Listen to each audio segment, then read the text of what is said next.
Bună, dragilor, și bine ați venit la o nouă citire. De această dată vă invit la o citire generală, în cadrul căreia vreau să văd relația dintre tine și o anumită persoană sau relația dintre tine și ceilalți, la modul general vorbind. Dacă ai intrat pe acest videoclip, înseamnă că ai aici cu siguranță un mesaj pentru tine. O să te rog să te gândești la cineva sau la ceva anume.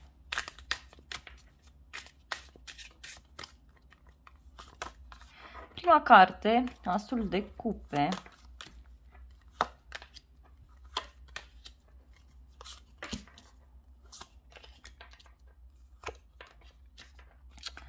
Bun, energia generală pentru voi, 5 de bâte. Aici văd puțină agitație în privința unei alegeri pe care trebuie să o faceți. Mai văd de asemenea o persoană care dorește să vină către dumneavoastră.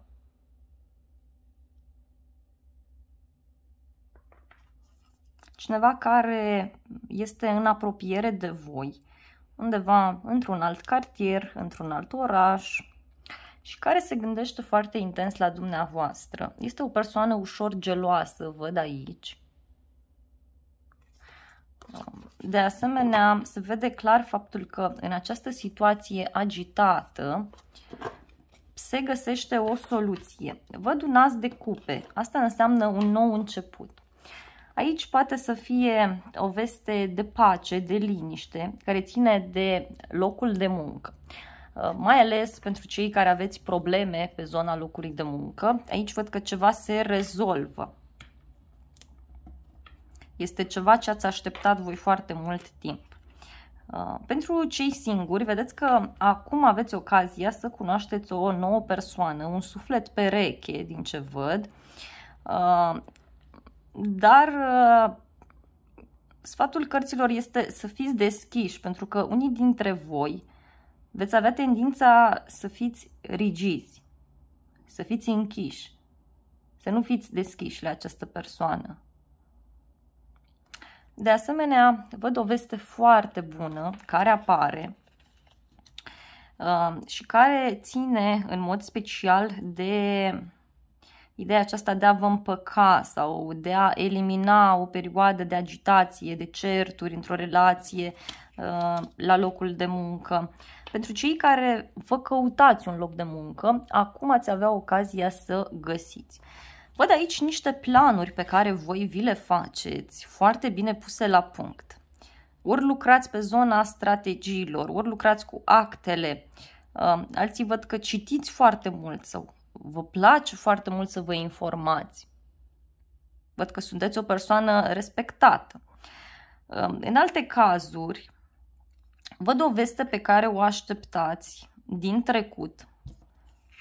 Poate e ceva ce ține și de un copil sau ceva ce v-ați dorit voi, dar are legătură și cu o instituție.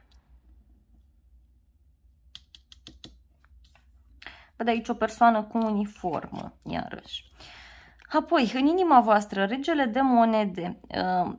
Văd că sunteți genul de persoană care își dorește o relație simplă, o relație în care să aveți o stabilitate și materială și emoțională alături de persoana iubită. Vedeți că un bărbat, dacă sunteți femeie, acest bărbat are un rol foarte important pentru că vă stabilizează sufletul, inima. Este o persoană cu autoritate. În alte cazuri, văd că aveți ceva de rezolvat ce ține de o casă, de o moștenire, de o mașină și reușiți să rezolvați așa ceva, să știți. Văd că sunteți în așteptare. Sfatul cărților este să urmați semnele care apar în jurul vostru pentru a ajunge să finalizați această situație în care vă aflați. Aici văd pe cineva, poate fi o persoană mai tânără sau o persoană care are un aspect mai tânăr, un aspect fizic, și care se simte foarte atras sau foarte atrasă de voi. Mai văd de asemenea o nouă activitate care vă place, o nouă activitate care vă oferă speranță, care vă oferă pace. Dacă e vorba de o relație, să știți că această persoană se simte foarte bine alături de voi, simte că se distrează alături de voi, că trăiește clipa la maxim. Apoi, aveți aici Împăratul. Să știți că cineva este foarte sigur sau foarte sigură pe sentimentele pe care le are față de dumneavoastră.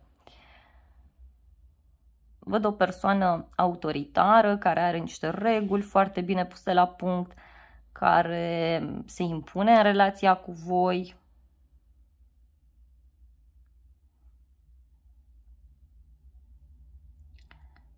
Cineva care este șef sau care este șefă.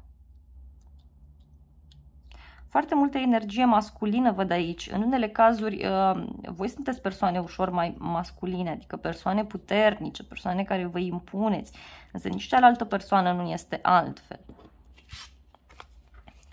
Aici mai văd o veste bună pe care o primiți din partea unei instituții sau din partea autorităților care țin de familia voastră sau de o decizie pe care cineva o ia. Apoi, aveți aici acest 6 de cupe în mintea celeilalte persoane. Este dor de voi, acestei persoane. Vrea să vă aibă alături, vrea să comunice cu voi. Pot veni niște vești din trecut pentru unii. Pentru alții, vedeți că este un moment foarte bun să cunoașteți o nouă persoană la locul de muncă sau să vă faceți niște strategii pentru a pune în practică un proiect pe care îl aveți voi de mult timp, de când erați copii, de când erați mici. Haideți să clarificăm puțin această veste bună, această veste de pace care apare. Bun. Și care pur și simplu stinge un foc, da? Care stinge pur și simplu o agitație. În unele cazuri văd că această veste pur și simplu încheagă mai mult relația voastră.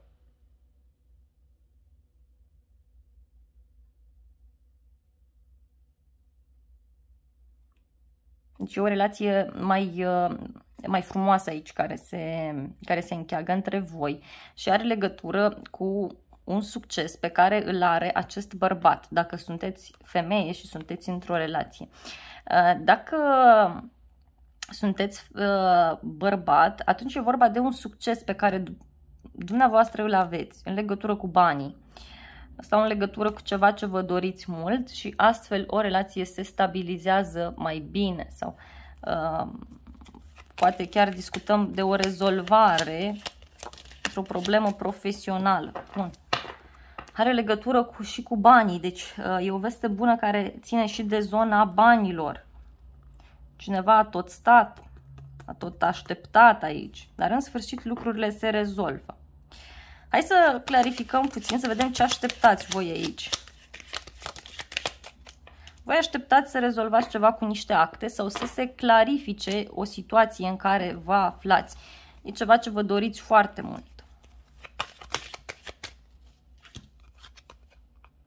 Unii e posibil să vă simțiți puțin furați, să vă simțiți trădați, să spuneți că așteptați prea mult în toată această poveste, în toată această situație.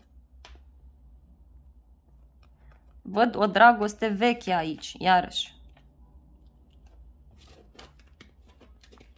Sau o pasiune pe care voi o aveți față de cineva, față de ceva anume. Și niște vești care nu prea vă plac și care vin din străinătate.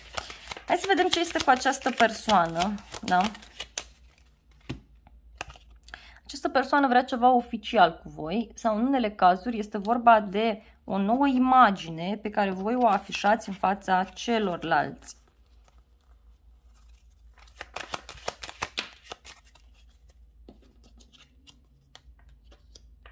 Da,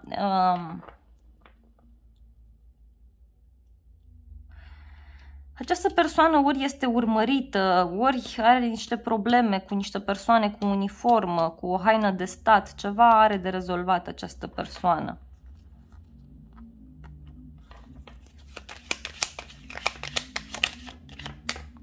Și uitați că își dorește ceva foarte stabil cu voi, foarte frumos. Dacă e vorba de o relație, dacă e și cunoașteți pe cineva în următoarea perioadă, să știți că este o persoană foarte hotărâtă.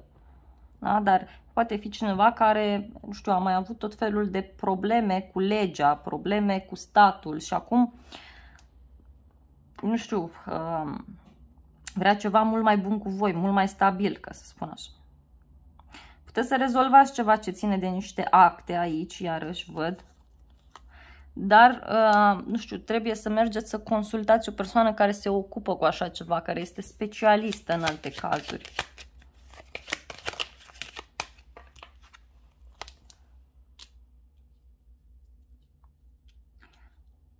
Aici cu șasele astea de cupe văd că ați rămas în gândul cuiva sau e ca și cum primiți o veste bună aici care ține de o relație, care ține de o asociere, de un contract și este ceva foarte stabil, ceva ce o să dureze mai mult timp.